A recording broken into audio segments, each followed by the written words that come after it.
अगर आप भी चाहते हैं कि सोनो टोन भोजपुरी का ऑडियो वीडियो सबसे पहले आप तक पहुंचे, तो लाल बटन दबाकर चैनल को सब्सक्राइब करें और हाँ, बेल आइकन को दबाना ना भूलें।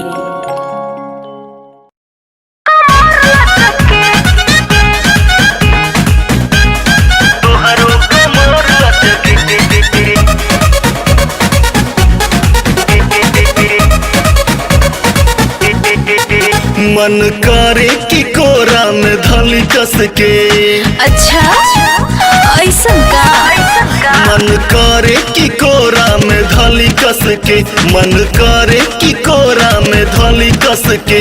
जब डीजे पे तोहरो कमर लचके, जब डीजे पे तोहरो कमर लचके। ओके, काहे मनवाए बाबू तोहर चसके।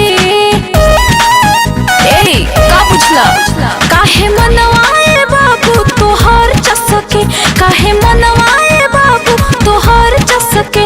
जब डीजे पे हमरो कमर लचके, जब डीजे पे हमरो कमर लचके।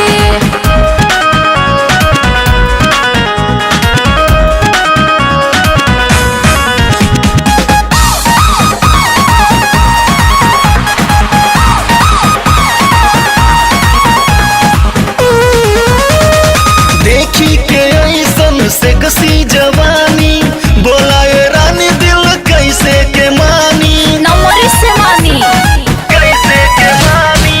देखी के ऐसन से कसी जवानी, बोलाए रानी दिल कैसे के मानी।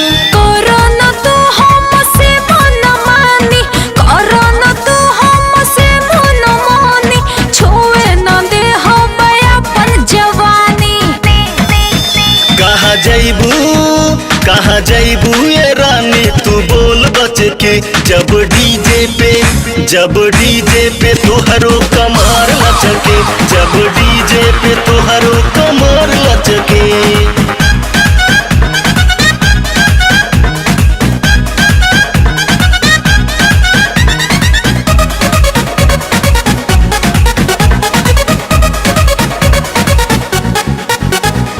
गोरगार देहिया पे कहूँ न रोवा, लागेलू जैसे तू कटहर के कोवा। का कहला?